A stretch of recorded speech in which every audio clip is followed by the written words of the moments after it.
Hello दोस्तों, जय Shukla YouTube channel पर आप सभी का स्वागत है। मेरा नाम है जय। आज मैं आपको डराने के लिए भूतों की बहुत ही डरावनी और सच्ची कहानियां लेकर आया हूं, जिन्हें सुनने के बाद आपको यकीनन बहुत मजा आएगा। तो कहानियों को पूरा एंड तक सुनिएगा दोस्तों। चलिए पहली कहानी की तरफ बढ़ते हैं। मेरा नाम सिमर संधू है और मैं पंजाब का रहने वाला हूँ। ये कहानी मेरे दोस्त विकी की है, जो मैं उसी की जुबानी आप लोगों को सुनाने जा रहा हूं, और ये बिल्कुल सच्ची घटना है। हेलो मित्रों, मेरा नाम विकी बंसल है और ये बात तब की है जब मैं 12 साल का था। मेरा घर पंजाब के एक छोटे से गांव में था। मैं और मेरे दोस्त रात को खाना खाकर गांव की गलियों में खेलते थे। एक रात मैंने चाचा जी से सुना कि गांव में नदी के पार कुछ रहता है जो अपनी मर्जी से कोई भी रूप ले लेता है, और उसके हंसने की आवाज बहुत डरावनी होती है, जो दूर दूर तक सुनाई देती है। उसका असली रूप जिसने भी देखा, उनमें से कुछ तो मर गए और बचे हुए उसके भयानक रूप के बारे में किसी को नहीं बताते थे। गांव के लोग डर के मारे उसका नाम लेने की बजाय वो ही कहते थे। खैर, उस रात मैंने ये सारी बात अपने दोस्तों को बताई और साथ चलने को बोला। कुछ तो डर गए और कुछ मेरे साथ चलने को तैयार हो गए। अब हम 4 दोस्त, मैं, बिट्टू, पवन और अशोक, नदी की तरफ चल पड़े। हम खेतों में से जा रहे थे और आसपास कोई भी नहीं था। फिर हम नदी के ऊपर बने पुल से नदी पार करके बंजर जगह पर पहुंच गए, जहां बहुत से आंख के पौधे थे जिनके ऊपर आम जैसे फल लगे होते हैं और जिसके अंदर रुई जैसा कुछ होता है। हमें बाद में पता चला कि रात को उस पर थूकने से वो पीछे पड़ जाता है। पवन ने आम समझकर उसे खा लिया और कड़वा होने की वजह से वहीं पेड़ पर थूक दिया। अचानक हमें पीछे से किसी के दौड़ने की आवाज आई, पर वहां पे कोई नहीं था। हम डर कर घर की तरफ भागे और गांव में पहुंचकर अपने घर की तरफ चल दिए। पवन और बिट्टू का घर एक ही रास्ते में था। जब वो साथ साथ चल रहे थे, तभी पवन के पापा सामने खड़े मिले और बोले कि बेटा, मैं तुम्हारा ही इंतजार कर रहा था। और वो तीनों साथ में चल पड़े। बिट्टू के घर के पास पीर बाबा की दरगाह थी। बिट्टू के पापा ने वहां पहुंचने से पहले ही पवन से बोले कि बेटा, आज दूसरे रास्ते से चलते हैं। पवन बोला, चलो ना पापा, इसी रास्ते से चलते हैं। बिट्टू को भी घर छोड़ देंगे और दरगाह पे माथा भी टेक लेंगे। पर उसके पापा ने गुस्से में नहीं बोला और दूसरे रास्ते की तरफ चल पड़े। बिट्टू अपने घर की तरफ चल पड़ा और अचानक दरगाह के पास गिर पड़ा। पवन अपने पापा से हाथ छुड़ाकर बिट्टू को उठाकर उसके घर की तरफ ले गया। उसने पीछे मुड़कर भी नहीं देखा। जब वो दोनों बिट्टू के घर पहुंचे तो उनके ये देखकर होश उड़ गए कि बिट्टू और पवन दोनों के पापा आपस में बातें कर रहे थे। पवन को देखकर वो बोले, कहां खेलने गए थे? इतना टाइम हो गया है। पवन घबराकर बाहर की तरफ दौड़ा और उसे दूर दूर तक कोई नजर नहीं आया, और अचानक एक डरावनी हंसी सुनाई दी और फिर सब कुछ शांत हो गया। उसके बाद ये सारी बात उसने मुझे बताई और आज तक फिर वहां कभी नहीं हम लोग गए। इस घटना को कई साल बीत गए हैं, लेकिन पवन आज भी उस डरावनी हंसी को नहीं भूल पाया है। दोस्तों, अब मैं आपको हॉस्टल की एक बहुत ही डरावनी और सच्ची कहानी सुनाने वाला हूं। तो चलिए कहानी की तरफ आगे बढ़ते हैं। मिहिका बेटा, जल्दी उठो, तुम्हें तैयारी करनी है ना आज। अरे आज तुम्हें अपने नए कॉलेज जाना है, जल्दी तैयारी करो। मिहिका की माँ किचन से आवाज लगा रही थी। मिहिका एक बहुत ही होशियार लड़की है। उसने अपने दम पर एग्जाम पास किया और वो भी बिना एक्स्ट्रा खर्चा किए, यानी कोई भी ट्यूशन लगाए बिना। यही बात घर में सबको पसंद थी मिहिका की। सबकी चहेती बेटी थी वो। मिहिका ने अपनी सारी चीजें बैग में भर ली थी। उसके चाचू ऑटो लाने के लिए गए थे।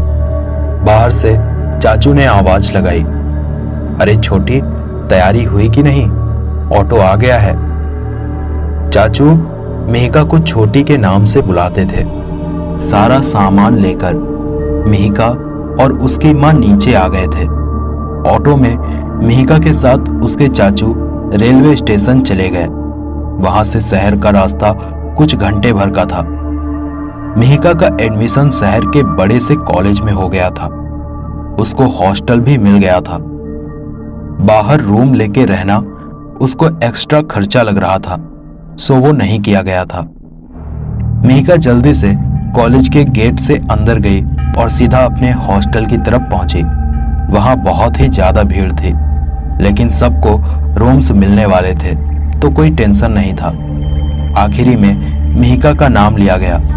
उसको एक रूम मिला, लेकिन उसकी साथ वाली लड़की ने वहां जाने से मना किया। पूछने पर बिना बोले ही वो चली गई। वार्डन ने मिहिका को आवाज लगाई और कहा, देखो बेटा, एक ही रूम है और वहां कोई दूसरी लड़की तुम्हारे साथ रुकना नहीं चाहती। अगर तुम्हें वो चाहिए तो मैं तुम्हें वो दे सकती हूँ। अगर बाद में कोई लड़की आएगी तो मैं उसको तुम्हारे रूम में शिफ्ट करवा दूंगी, लेकिन तब तक तुम्हें अकेले रूम में रहना होगा। बोलो मंजूर है? तो यहाँ नीचे अपना नाम और पता और फोन नंबर दे देना। मिहिका वैसे छोटे शहर से थी, उसको किसी बात का डर नहीं था। उसने तुरंत हाँ कहा और अपनी सारी जानकारी वहां भर दी। वार्डन ने उसको रूम की चाबी दे दी और कहा कि कुछ भी तकलीफ हो तो मुझे आकर बोल देना। वार्डन मैडम नीचे के कमरे में रहती थी। वैसे बोलने में वो काफी अच्छी लगी। मिहिका ने अपना सामान उठाया और वो अपने रूम की तरफ जाने लगी। उसके बगल में सभी रूम थे, तो उसको कोई परेशानी नहीं लग रही थी। रूम अंदर से काफी साफ सुथरा था। वो रूम 2 लोगों के लिए था, 2 बेड और अलमारी। उसने अपना सामान रूम में एक जगह पर रख दिया और फ्रेश होने चली गई। फिर आने के बाद अपने बेड पर लेट गई। दिन भर की थकान से उसको नींद आ रही थी। सोचा कि चलो घर में बात कर लिया जाए। उसने मोबाइल उठाया और घर में फोन लगाया। हेलो माँ, मैं पहुंच गई, रूम भी मिल गया, कोई परेशानी नहीं, तुम चिंता मत करो। ऐसे बोल के मिहिका ने फोन रख दिया। अब वो थोड़ी देर सोना चाहती थी। नींद में उसको पता ही नहीं चला कि रात के 8 बज गए हैं। वार्डन ने बताया कि खाने का समय रात को 7 से 9 बजे तक ही है। वो जल्दी से तैयार होकर नीचे चली गई। खाने के बाद थोड़ा टीवी देखा और सभी लड़कियां अपने रूम में चली गई। मिहिका की कोई दोस्त बनी नहीं थी, तो वो भी अपने रूम में चली गई। सुबह कॉलेज जाने था, इसीलिए उसने मोबाइल में अलार्म लगाया था सुबह 8 बजे का, और फिर वो सो गई। सुबह के 10 बज चुके थे। अलार्म होने वाला था, लेकिन वो बजा ही नहीं। एक अजीब सी हलचल हो रही थी उसके रूम में, जैसे किसी की मौजूदगी हो वहां। इन सब से अनजान मिहिका अभी भी सो रही थी। सभी लड़कियां कॉलेज चली गई। वार्डन ने हॉस्टल में एक राउंड मारा, देखा कि मिहिका का दरवाजा अंदर से बंद है। उसने बाहर से आवाज लगाई, कॉलेज नहीं जाना क्या? यहां सोने के लिए आई हो क्या? आवाज सुनते ही मिहिका की आंख खुल गई। उसने दरवाजा खोला।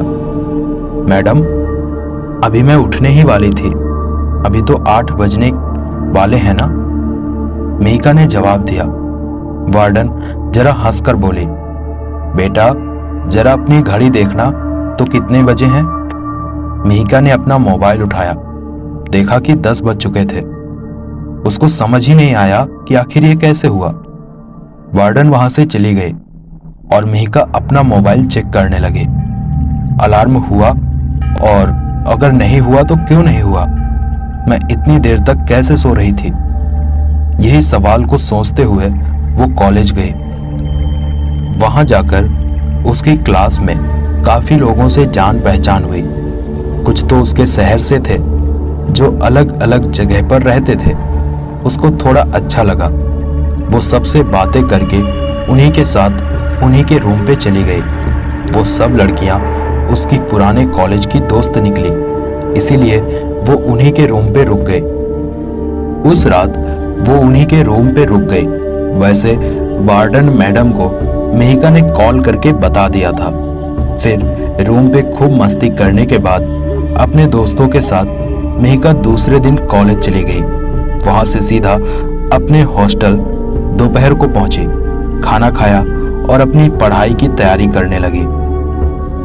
एकदम से उसको याद आया कि वो घर से पेन लाना भूल गई थी और अब उसके पास कोई पेन नहीं है। वो अपने रूम का दरवाजा थोड़ा सटा के नीचे कॉर्नर के दूसरी दुकान में चली गई। वहां जाकर उसने अपने लिए पेन और कुछ खाने का सामान लिया, जैसे कि चिप्स के पैकेट्स और चॉकलेट्स। वहां से वो सीधा रूम में चली गई, लेकिन रूम का दरवाजा खुला हुआ था। उसने ज्यादा ध्यान नहीं दिया और पढ़ाई करने लगी। शाम का खाना खाने के बाद वो काफी देर तक पढ़ रही थी। फिर नींद आई तो वो सोने की तैयारी करने लगी। कुछ आधी रात में उसने करवट बदली होगी और जैसे ही उसकी आंख खुली वैसे ही उसके मुंह से चीख निकली। वो बहुत डर गई थी। उसने सामने वाले बेड पे किसी लड़की को सोते हुए देखा और वो उसकी तरफ ही देख रही थी। मिहिका जोर से चिल्लाने लगी। वार्डन ने जैसे ही उसकी आवाज सुनी तो वो दौड़ के ऊपर आई। साथ में बगल वाले रूम की लड़कियां भी खड़ी थी। उन्होंने बाहर से आवाज लगाई, दरवाजा खोलो, क्या हुआ?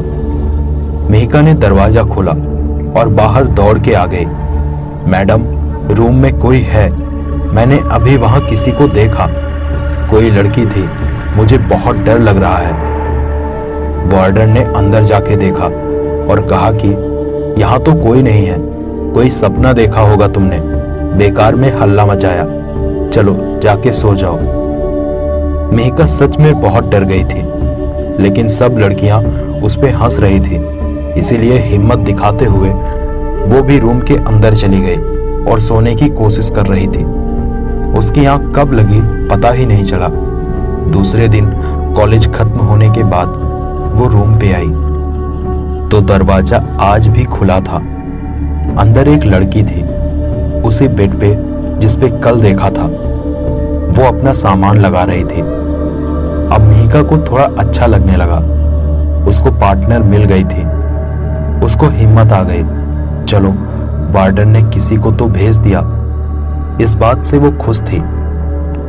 फ्रेश होने के बाद मिहिका उस लड़की से बोलने के लिए गई तो वो सो गई थी। उसने उसको सोने देना ही ठीक समझा और वो पढ़ाई में लग गई। शाम को खाने के लिए उसने उस लड़की को उठाना चाहा, लेकिन वो लड़की बिना बोले ही बाहर चली गई। मिहिका को अजीब लगा, लेकिन उसने ज्यादा टेंशन नहीं लिया। नीचे खाने के टेबल पे भी वो गुमसुम सी बैठी थी। खाना खा के सब रूम्स में लौट आए। मिहिका भी आ गई।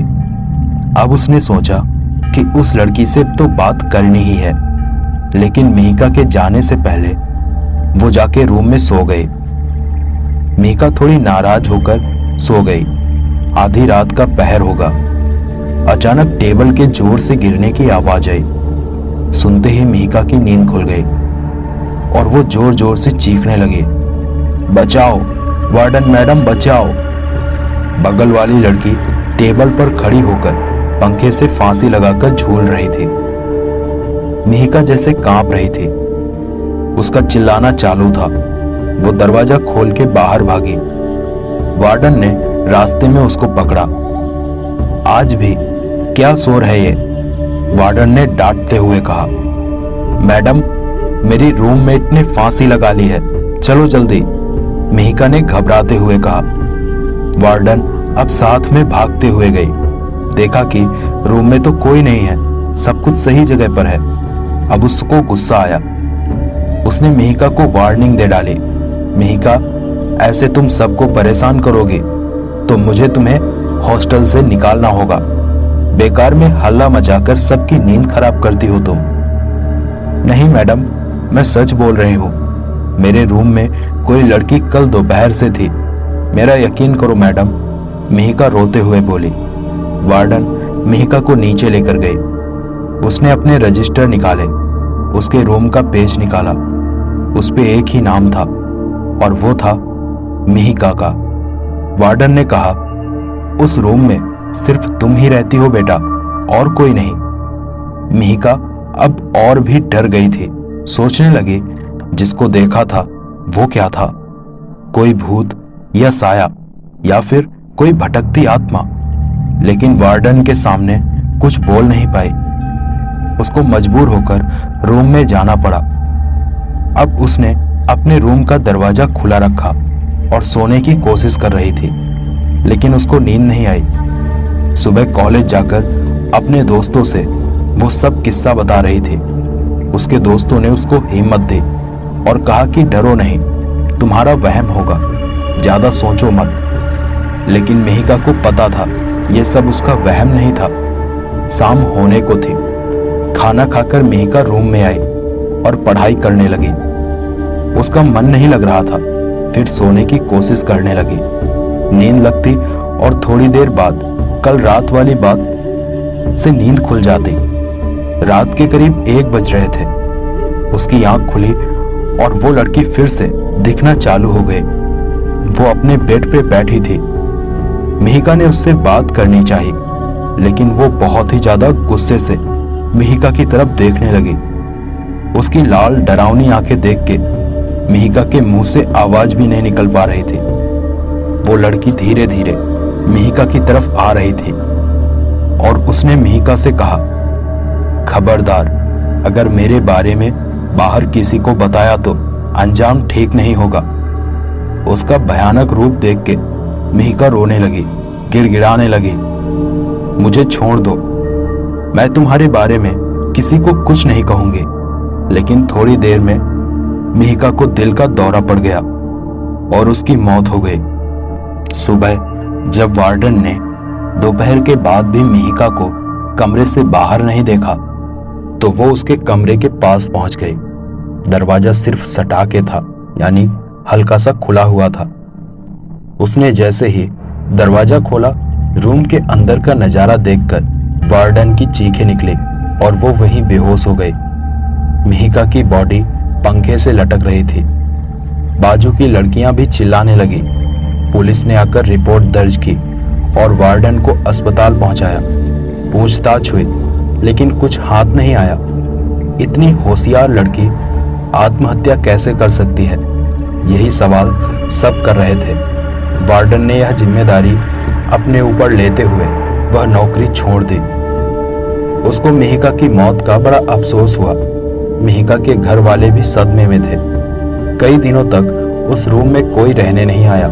वार्डन भी अब नई आ गई थी, लेकिन उस रूम के बारे में सबको सवाल थे, जवाब किसी के पास भी नहीं था। कुछ 1 साल के बाद उस हॉस्टल में एक नई स्टूडेंट रहने के लिए आई। इस हादसे के बाद वहां कोई लड़की रहना नहीं चाहती थी। उस रूम के पास के भी सारे रूम खाली थे। लेकिन एक दिन एक लड़की का एडमिशन हुआ कॉलेज में और वार्डन ने उसी रूम की चाबी दे दी। उसका नाम निशा था। रूम देखकर वो बहुत खुश हो गए। अपना सामान रखकर बाहर घूम के आई तो देखा कि उसके पास वाले बेड पे कोई लड़की सो रही थी। उसने हाथ लगाकर उठाने की कोशिश की और पूछा, कौन हो तुम? कौन सी क्लास में हो? क्या नाम है तुम्हारा? दूसरी बेड पर लेटी उस लड़की ने जवाब दिया, मिहिका। दोस्तों, ये थी मिहिका की कहानी, जो कि वाकई काफी ज्यादा डरावनी थी। आइए दोस्तों, अगली कहानी की तरफ बढ़ते हैं। दोस्तों, आज मैं आपको एक ऐसी कहानी बताने वाला हूं जिसको आपने कभी सोचा तक नहीं होगा। हाँ, सही सुना आपने। आपने सोचा तक नहीं होगा। ऐसी डरावनी कहानी जो आपको सोचने पे मजबूर कर देगी।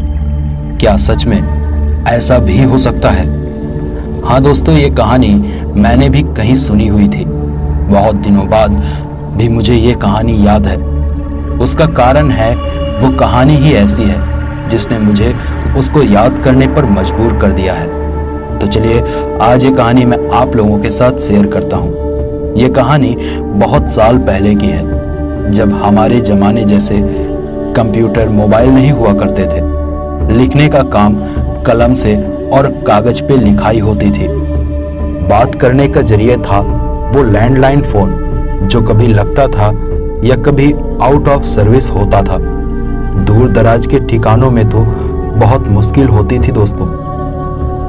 ऐसी ही किसी दूर सुनसान ठिकानों की खोज में एक लेखक निकल पड़ा था। उसको अपनी कहानी लिखने के लिए शांति और अकेलापन चाहिए था। वो अपनी बीवी और अपने बच्चे को अपने घर में छोड़कर चला गया। ये उसका हमेशा का काम था। घर वालों को इसकी आदत हो चुकी थी। उस लेखक का नाम था अशोक। अशोक बहुत ही काबिल लेखक था। वो किताबें लिखता था, नाटक भी लिखता था। अपने जिले में उसका बड़ा नाम था। उसी पर उसकी रोजी रोटी चलती थी। काफी पैसा उसने बना लिया था। अब उसके पास मोटरसाइकिल भी थी और पक्का घर भी था। लेकिन दोस्तों, कहते हैं ना, जब कुछ मिल जाता है जिंदगी में तो कुछ और पाने की चाहत जन्म लेती है। वैसा ही कुछ अशोक के साथ भी हुआ।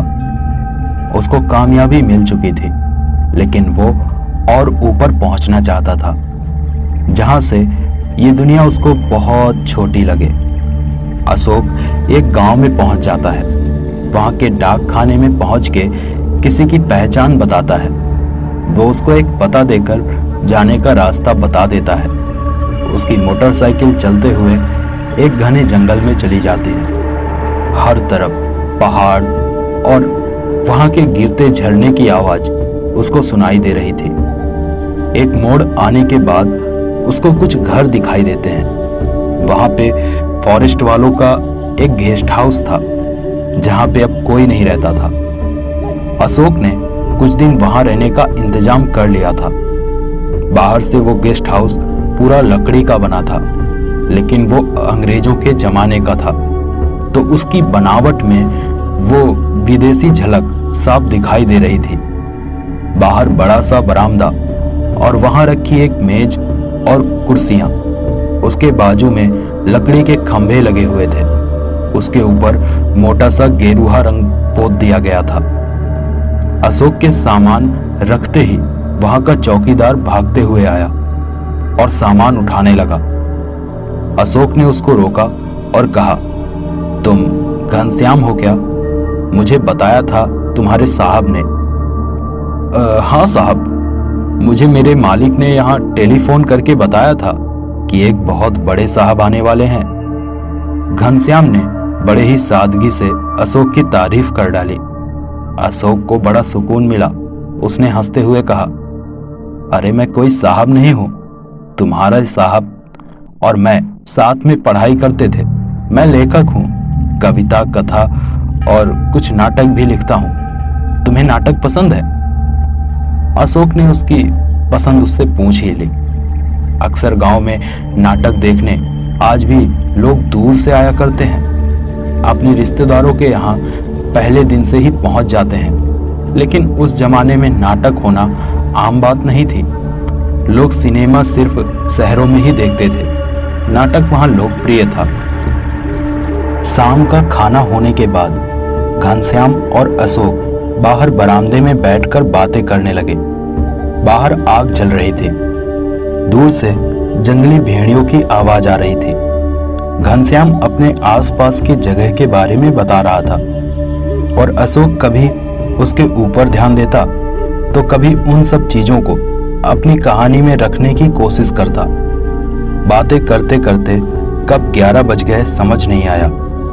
घनश्याम बोला, साहब रात को अकेले बाहर मत निकलिए, बाहर जंगली सुअर, भेड़िए और तो और कभी शेर भी आ जाता है, यहाँ कोई भरोसा नहीं।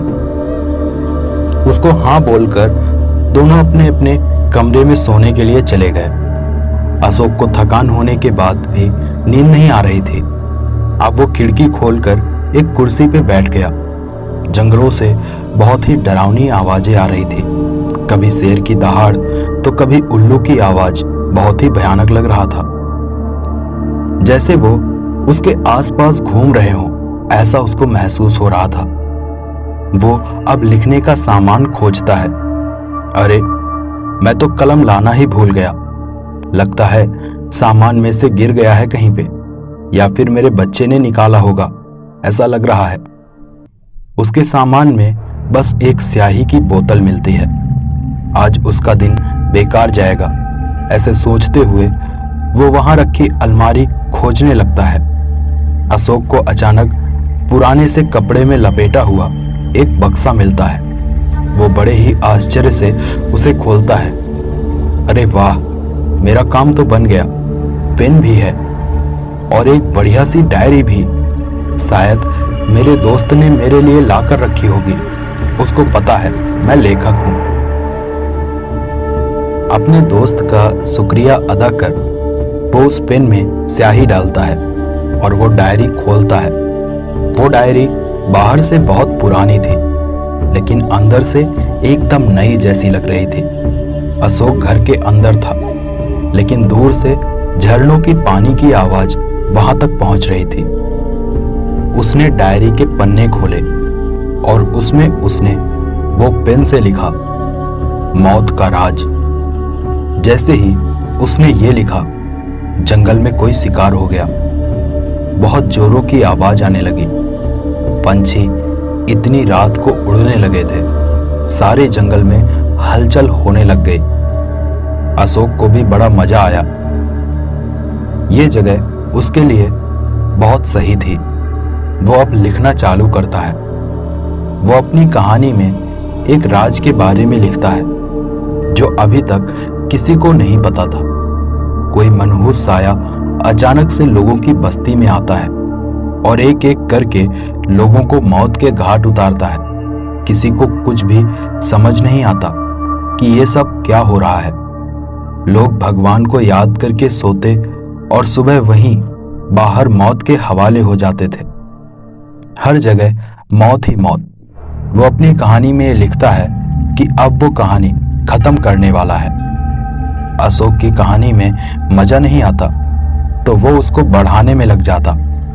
वो कहानी में थोड़ा घुमाव लाने की कोशिश में अपनी कहानी में एक आत्मा के बारे में लिखता है। अशोक कहानी का आखिरी हिस्सा अगले दिन लिखेगा, ऐसा सोचकर सोने की कोशिश करता है।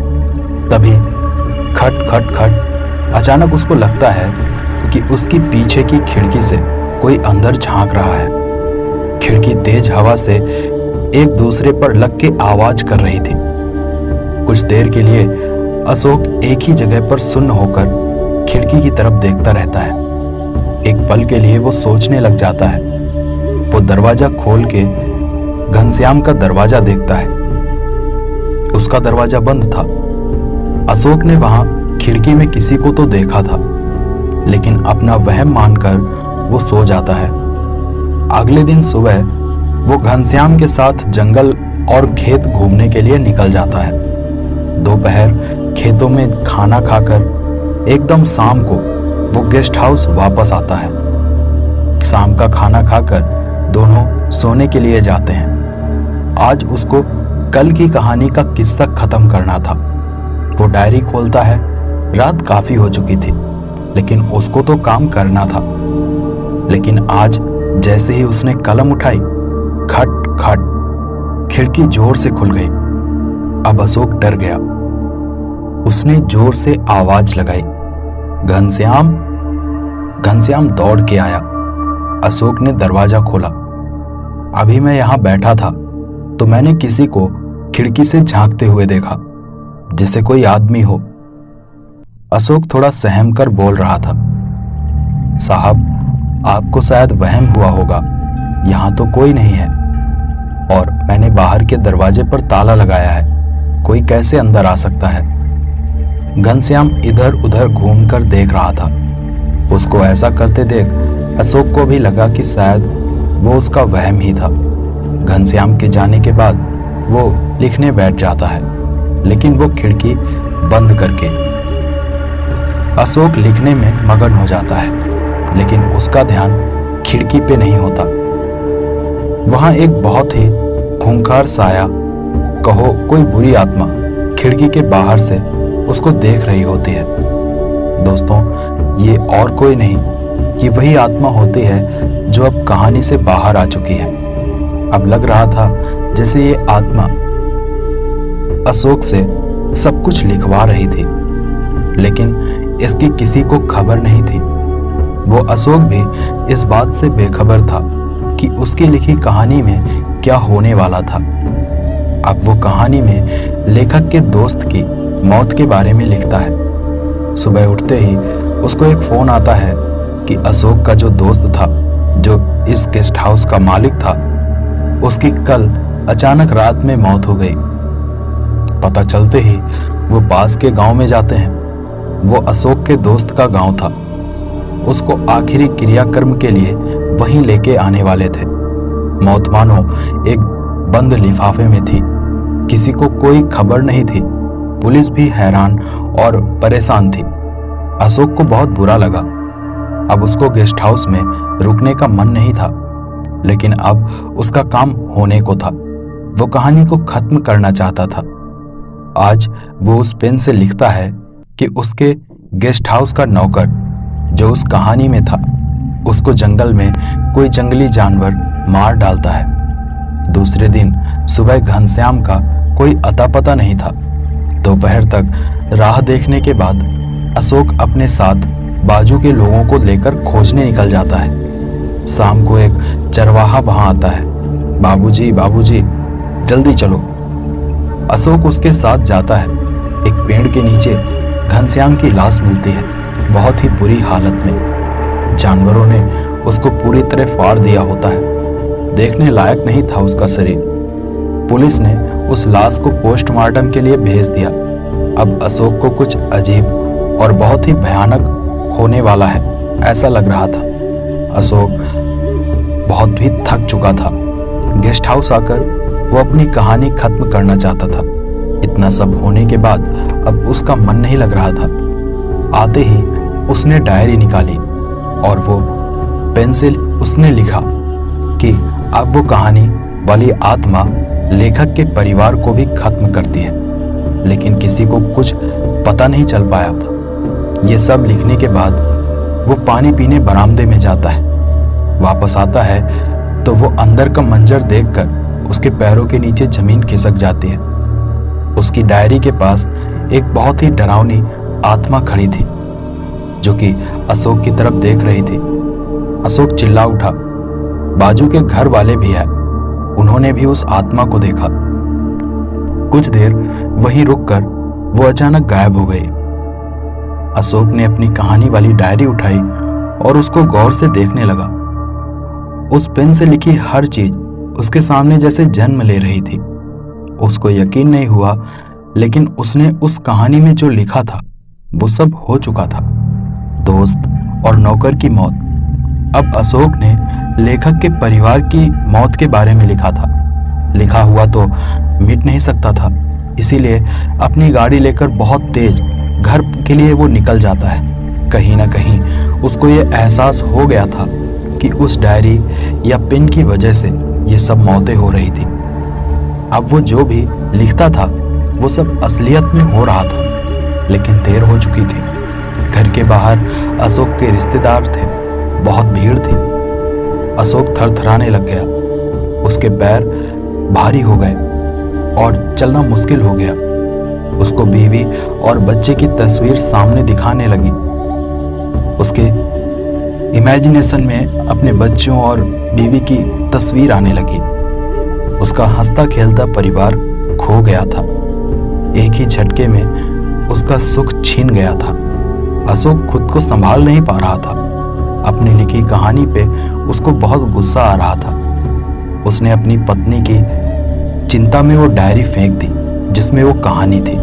शाम को सब रिश्तेदारों के जाने के बाद वो अपने आप को कोसते हुए रात तक रोता रहा। लेकिन रात को अचानक खिड़की में वही डरावना खूंखार साया दिखाई दिया और उसको एकदम से याद आया, उसने गेस्ट हाउस से निकलने के पहले अपनी कहानी का अंत लिख लिया था। उस लेखक की मौत, एक राज। अपनी कहानी के अंत में लेखक ने लिखा था, लेखक की मौत एक राज। ये उसका अंतिम टाइटल था। इसके बाद क्या हुआ ये सब एक रहस्य है। तो यही थी ये कहानी। आपको ये कहानियां कैसी लगी मुझे कमेंट करके जरूर बताइएगा। ऐसी सच्ची, मजेदार और रहस्यमयी कहानियां सुनने के लिए हमारे इस चैनल को सब्सक्राइब कर लीजिए, जय शुक्ला यूट्यूब चैनल को अगर आपने अभी तक सब्सक्राइब नहीं किया है तो दोस्तों सब्सक्राइब करने के साथ साथ बेल नोटिफिकेशन को ऑल पर सेलेक्ट जरूर कर लीजिएगा, क्योंकि मैं यहाँ पर आपको हॉरर स्टोरीज, फैक्ट्स और घोस्ट से रिलेटेड और कई ऐसे टॉपिक्स जिन पे आप सभी वीडियोस देखना पसंद करते हैं, मुझे कमेंट में टॉपिक्स बताइए, आपको वीडियोस ज़रूर मिलेंगे। तो मैं मिलता हूँ आपसे कुछ और बहुत ही डरावनी कहानियों के साथ। तब तक के लिए बाय। अपना ख्याल रखिएगा दोस्तों।